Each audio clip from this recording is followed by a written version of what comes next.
Les photos sonores de Benjamin Muller. Bonsoir Benjamin. Bonsoir Nicolas, bonsoir à tous. Tout ce qu'il ne fallait pas manquer à la télé, à la radio ou sur le net. 6 jours après sa libération, Édouard Elias est passé ce matin à la rédaction d'Europe 1. Il a accordé pour Europe1.fr une interview où il parle notamment de sa passion pour la photo et surtout de son envie de retomber très vite dans l'anonymat extrait. Je n'aime pas être au centre d'un groupe. J'aime bien être en marge, j'aime bien regarder, observer. Et j'ai pas envie d'être observé, je préfère être oublié par les gens. Et l'appareil photo m'aide aussi à ça. J'aime bien voir, j'aime bien tourner autour du sujet. Parce que moi ou même nous, on n'a rien fait.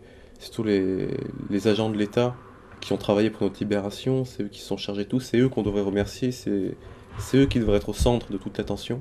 Maintenant, je voudrais bien être oublié en quelque sorte. Voilà l'interview d'Édouard Elias à voir dans sa totalité sur Europe1.fr. Alain Finkielkraut, tout juste élu à l'Académie française, était hier soir l'invité de David Abiker dans Des clics et des claques. Question toute simple posée aux philosophes. Êtes-vous heureux ? Je sais pas si je suis heureux parce que bon, ça veut pas, si vous voulez, mon incertitude est là.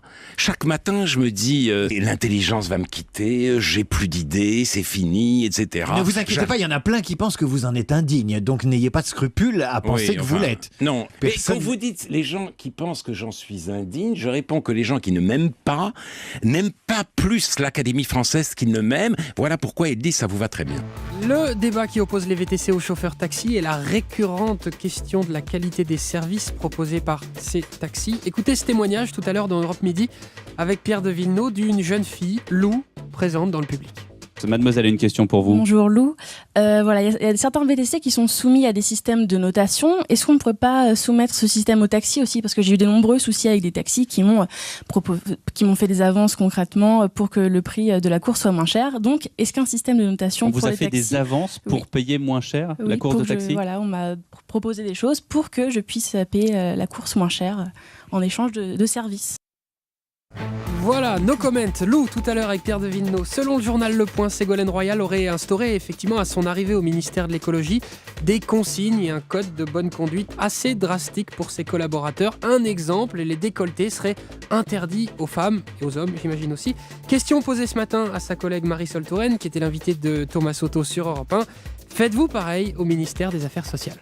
Il me semble que toutes les femmes et tous les hommes d'ailleurs qui travaillent au ministère des Affaires sociales et de la Santé ont le sens de la mission qui est la leur et spontanément adoptent des tenues décentes, mais l'été, des décolletés légers ne me posent aucun problème.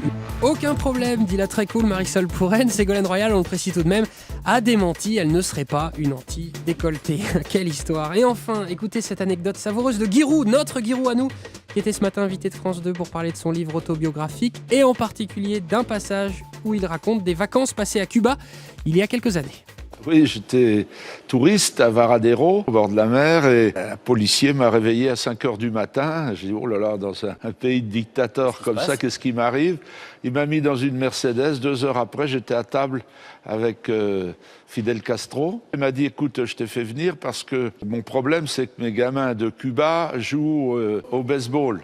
Alors tu me connais, les États-Unis, il faudrait que tu les fasses jouer au football, au soccer. Viens, 2 ans, tu les enlèves du baseball et ils jouent au foot et je te donne une île. Vous avez refusé ? Ben oui, j'avais beaucoup à faire à Auxerre. Voilà Giroud qui raconte son déjeuner avec Fidel Castro, c'était ce matin sur France 2 et ce soir dans les photos sonores de Benjamin Muller.